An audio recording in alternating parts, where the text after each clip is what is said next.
Ano po yung masasabi nyo? Ba't parang ang bilis ho ng aksyon, no? Doon sa tungkol sa kanyang sulat. May comment ba kayo dito? Talaga bang totoo bang malakas siya at may nag-facilitate? Bakit parang mabilis yung aksyon? Thank you, Senator.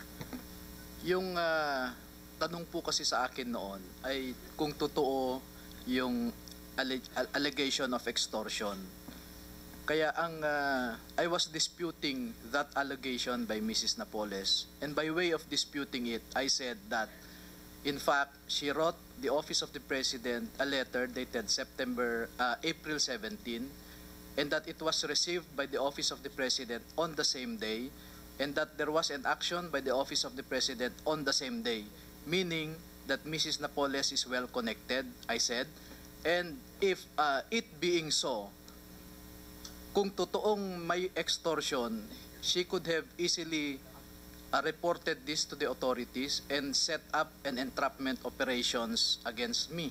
Kasi ako po yung binabanggit niya na nag-extort sa kanya. So yun po yung context ng pagkasabi ko na despite her being well-connected, influential, hindi niya nagawa yung isang normal na gagawin dapat ng isang alleged na victim ng extortion. Yun po yung context. Salamat po sa paglilinaw. Salamat. Mr. Chair, I just want to ask again and clarify. I may, Your Honor. Yes, para lang ho clear okay, yung... Yes, go ahead.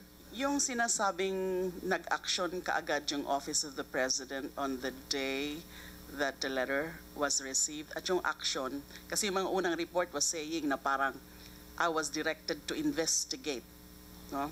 Ang natatandaan ko lang pong message from the Office of the President, but not the President himself, but from his staff, was, can you respond or can you comment on these allegations?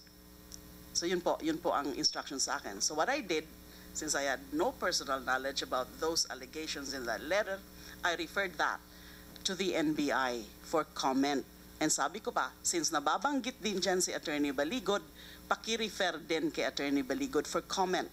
So the comments of both NBI and Attorney Baligod, yun ang naging basis ko sa sagot ko sa palasyo. Okay, because I was asked to respond. So there was no directive to investigate. But of course, if there are allegations like that, as serious as alleged extortions, natural lamang na, you know, the President would express some concern. Kaya po siguro niya inutos sa staff, paki-refer kay Secretary De Lima at ipa-respond sa kanya. Serious po yung allegations eh. Thank you. Yes, Mr. Chair, Madam Secretary, thank you for clarifying. Kasi alam niya man ho, in this world of new technology, in the world of social media, ang dami hong mga ganyang haka-haka. So kaya ko na naman po natanong, kasi pag nababasa ko po, mas maganda hong sa inyo na po manggaling to clarify and to shed light on this issue.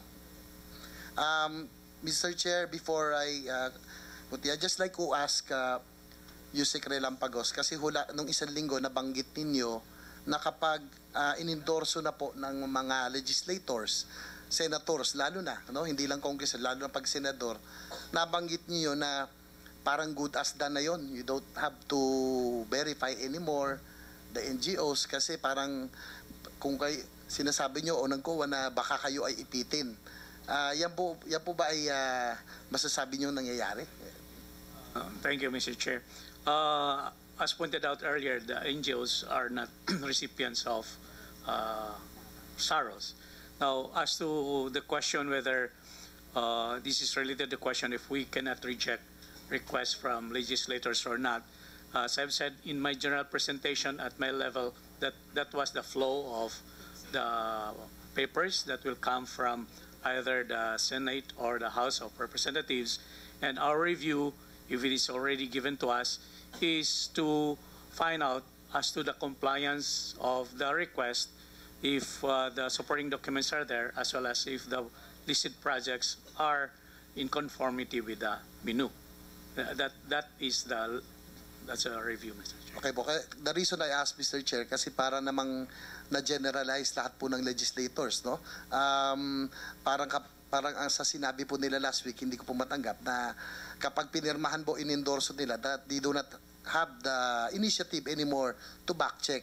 Palagay ko kung lumaki man itong iskandalong ito, itong scam na ito, malaki din ang papel na kasalanan ng mga ahensya kasi hinayaan nila yung ganong klase, Mr. Chair, na proseso. In fact, Mr. Chair, to be honest with you, I was a congressman for one term, and every time we have transactions of this matter of release for PDAF, pag hindi po nakaka-comply sa menu, binabalik po na sa amin yan. And we try to comply kahit na ilang beses po yan. Kaya hindi po totoo, let this be on record, Mr. Chair, that it's not true that the mere signature of a legislator is already a passes of some sort na talagang hindi na po dapat magdaan. No? I just want to, kasi we are already in a bad light. Ang halos lahat po ng legislators, parang gano'n na po ang tingin. Hindi naman po. Talagang, pag sinabi pong hindi pwede ng DBM or any other agencies for that matter, we will comply. Hindi po namin ipipilit. I just want to make clear myself clear on that. Kasi kawawa naman ho ang ibang mga legislators din, be it congressmen or senators. Just a few points, Mr. Chair, if I may, kay Mr. Ben Horloy. Nung isang linggo sa pangalawang hearing na ito, nabanggit ko nga noon na sa aking isang termino pagiging kongresista, marami ako napansin na naglalako, no, ng mga tulad ninyo, nung inyong kalakal, no? Yung nasabi ko nga nung isang linggo,